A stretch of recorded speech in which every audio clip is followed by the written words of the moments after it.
അങ്ങനെ കൂട്ടുകാരുടെ കൂടെ ഇരുന്നുകൊണ്ട് ബിരിയാണിയും സൂപ്പും എല്ലാം കഴിച്ചു കിട്ടും. അത് കഴിഞ്ഞപ്പോൾ അവർ ഐസ്ക്രീമും കൊണ്ട് തന്നെ അതും കഴിച്ച് നല്ല കുറേ നേരം ഇരുന്ന് കഥ പറഞ്ഞു, കുറേ സെൽഫി എടുത്തു, കണ്ണാടീൻ്റെ മുന്നിൽ പോയി നിന്നുകൊണ്ട് കുറേ അഭ്യാസങ്ങൾ കാണിച്ചു.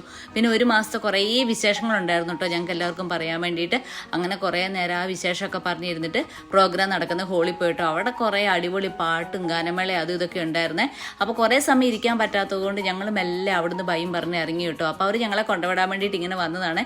കുറച്ച് നേരം അവിടെ നിന്ന് വർത്താനം പറഞ്ഞതിൻ്റെ ശേഷം ഞങ്ങൾ അവിടുന്ന് മെല്ലെ ഒരു ഓട്ടോറിക്ഷ കയറിയിട്ട് അവിടുന്ന് പോന്നു കേട്ടോ. അവരിങ്ങോട്ടേക്ക് വേറൊരു ദിവസം വരാമെന്ന് പറഞ്ഞതുകൊണ്ട് ഞങ്ങൾ വേഗം പോന്നേ. പിന്നെ ഞങ്ങൾക്ക് വേഗം വീട്ടിലേക്ക് തിരിച്ചു വരേണ്ടതും ഉണ്ടായിരുന്നു.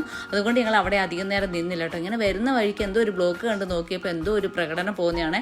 ഒരു ഒന്നൊന്നര ജാതിയായിരുന്നു കേട്ടോ. ടൗണിൻ്റെ അങ്ങേ അറ്റം മുതൽ ഇങ്ങേ അറ്റം വരെ ആളുണ്ടായിരുന്നേ. ഒരു ജാഥ എന്നൊക്കെ പറഞ്ഞാൽ ഇങ്ങനെ ഉണ്ടാവണം കേട്ടോ. ഞാൻ ആദ്യമായിട്ടാണ് ഇത്രയധികം ആൾക്കാരുകൾ പങ്കെടുക്കുന്ന ഒരു ജാഥ കാണുന്നത്.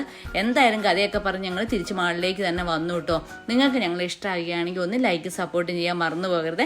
അതേപോലെ തന്നെ എല്ലാവരും ഒന്ന് സബ്സ്ക്രൈബ് ചെയ്ത് സഹായിക്കണം. ഒരുപാട് പേര് ചാനൽ സബ്സ്ക്രൈബ് ചെയ്യാതെ വീഡിയോ ഒക്കെ കാണുന്നുണ്ടല്ലോ. അപ്പോൾ എല്ലാവരും ഒന്ന് സബ്സ്ക്രൈബും ചെയ്ത് സഹായിക്കണേ. അങ്ങനെ കഥ പറഞ്ഞ് മാളിലെത്തി കുറേ നേരം മാളിൽ നിന്ന് ചായയൊക്കെ കുടിച്ചിട്ടോ ഞങ്ങൾ ഇവിടുന്ന് പോയത്.